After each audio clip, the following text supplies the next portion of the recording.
Welcome to மொஷேஸ் கில்லாடி kitchen. வெள்ளை கொண்டக்கடலையை வச்சு நல்லா கமன்னு டேஸ்டியான கிரேவி தாங்க இன்றைக்கி வீடியோவில் பார்க்க போகிறோம்.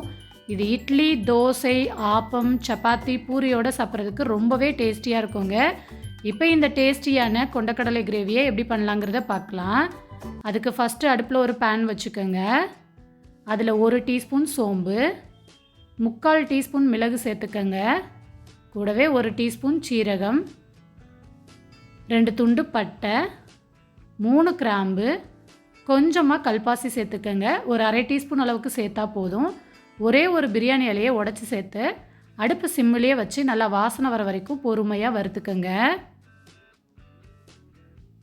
மசாலா எல்லாம் கரிஞ்சிடக்கூடாது, வாசனை வர வரைக்கும் நல்லா வறுத்தா மட்டும் போதும்.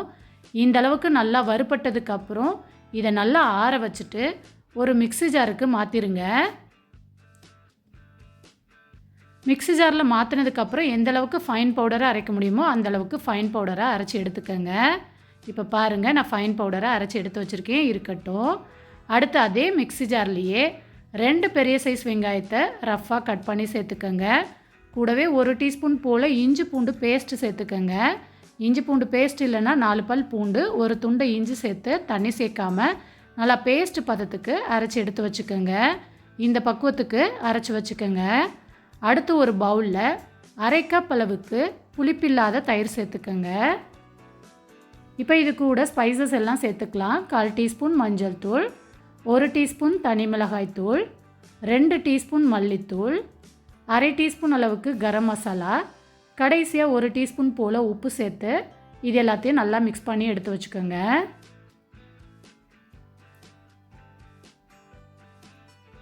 இந்த மாதிரி கட்டிகள் இல்லாமல் நல்லா மிக்ஸ் பண்ணி வச்சுக்கோங்க. அடுத்து அடுப்பில் ஒரு குக்கர் வச்சுட்டு குக்கர் நல்லா சூடானதும் 3 டேபிள் ஸ்பூன் அளவுக்கு எண்ணெய் சேர்த்துக்கோங்க.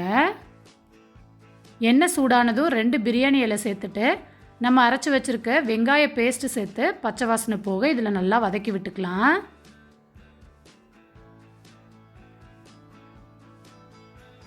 இப்போ பாருங்கள், வெங்காயமும் இஞ்சி பூண்டும் பச்சை வாசனை போக நல்லா வதங்கி வந்துருச்சு. இப்போ இதில் 2 மீடியம் சைஸ் தக்காளியை நல்லா அரைச்சிட்டு சேர்த்துக்கங்க. சேர்த்து தக்காளியோட பச்சை வாசனை போக இதை நல்லா வதக்கி விட்டுருங்க.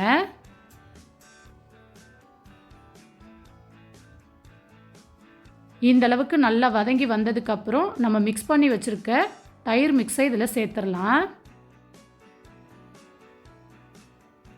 சேர்த்து மசாலாவோட பச்சை வாசனை போகிற வரைக்கும் நல்லா வதக்கி விட்டுக்கோங்க.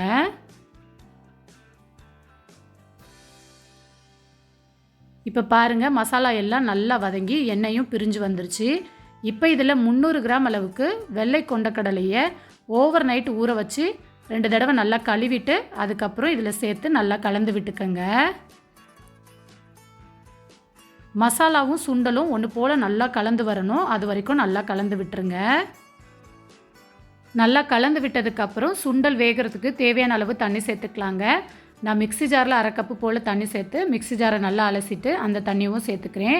கூடவே 1/2 கப் அளவுக்கு நார்மல் வாட்டரையும் சேர்த்து நல்லா கலந்து விட்டுக்கிறேங்க. இது எல்லாத்தையும் நல்லா கலந்து விட்டுட்டு குக்கரை மூடி வெயிட் போட்டுட்டு அடுப்பு ஹை ஃப்ளேமில் வச்சு ஒரு 6 விசில் போட்டு எடுத்துக்கோங்க. இப்போ நான் கரெக்டாக 6 விசில் போட்டு எடுத்திருக்கேன். ஏர் ஃபுல்லாக ரிலீஸ் ஆனதும் ஓப்பன் பண்ணிக்கோங்க. இப்போவே கமன்னு இருக்குங்க. இப்போ ஒரு தடவை கரண்டி வச்சு இதை நல்லா கலந்து விட்டுருங்க. நல்லா கலந்து விட்டதுக்கப்புறம் ஒரு பொட்டேட்டோ ஸ்மேஷர் வச்சு இந்த மாதிரி லைட்டாக மசிச்சு விட்டுக்கோங்க.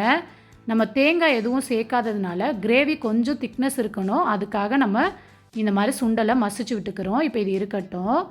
அடுத்து அடுப்பில் ஒரு பேன் வச்சுட்டு அதில் 2 டேபிள் ஸ்பூன் அளவுக்கு எண்ணெய் சேர்த்துக்கோங்க.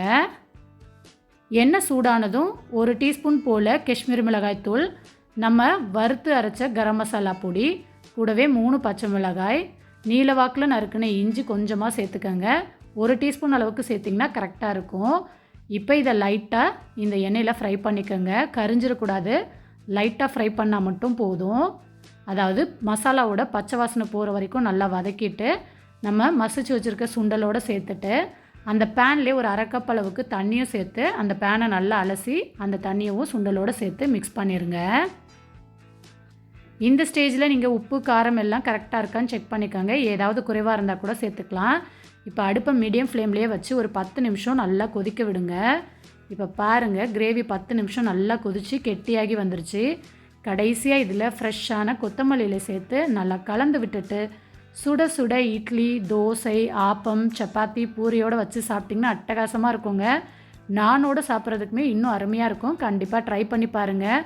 பார்க்குறதுக்கே ரெஸ்டாரண்ட் ஸ்டைலில் நல்லா கலர்ஃபுல்லாக யம்மியாக வந்திருக்குங்க. ட்ரை பண்ணி பார்த்துட்டு எப்படி வந்திருந்துச்சுன்னு மறக்காமல் எனக்கு கமெண்ட் பாக்ஸில் கமெண்ட் பண்ணுங்கள். டேஸ்ட்டுமே அட்டகாசமாக இருந்துச்சுங்க. ட்ரை பண்ணி பாருங்கள். இந்த ரெசிபி பிடிச்சிருந்தா லைக் பண்ணுங்கள், ஷேர் பண்ணுங்கள். மறக்காமல் மோஷிஸ் கில்லாடி கிச்சனையும் சப்ஸ்கிரைப் பண்ணிக்கோங்க. கூடவே ஆளுங்கிற பெல் பட்டனையும் கிளிக் பண்ணி வச்சுக்கோங்க. பாய்.